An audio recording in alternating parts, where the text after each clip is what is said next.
tale of Mr. Morton. Mr. Morton is who?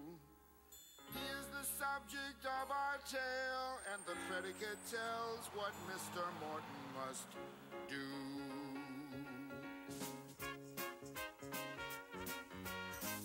Mr. Morton walked down the street. Mr. Morton walked. Mr. Morton talked to his cat. Mr. Morton talked. Hello, cat. You look good. Mr. Morton was lonely.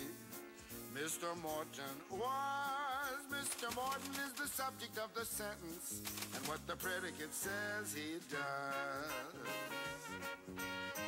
Mr. Morton knew just one girl. Mr. Morton knew. Mr. Morton grew flowers for Pearl. Mr. Morton grew. Mr. Morton was very shy.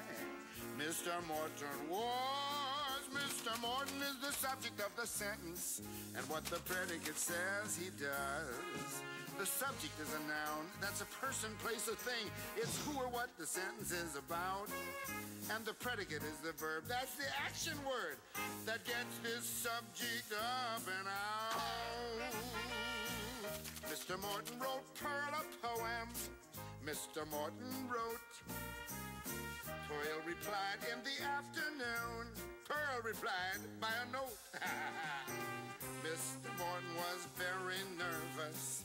Mr. Morton was. Mr. Morton is the subject of the sentence, and what the predicate says he does.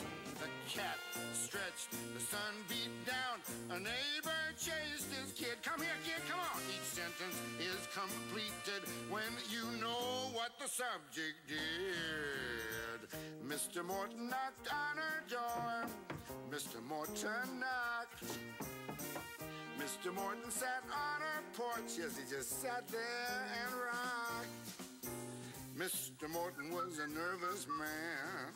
When she opened up the door, he ran. Mr. Morton climbed up his stairs. Mr. Morton climbed. Mr. Morton rhymed pretty words. Mr. Morton rhymed. Mr. Morton was lonely. Mr. Morton was, until Pearl showed up with a single rose.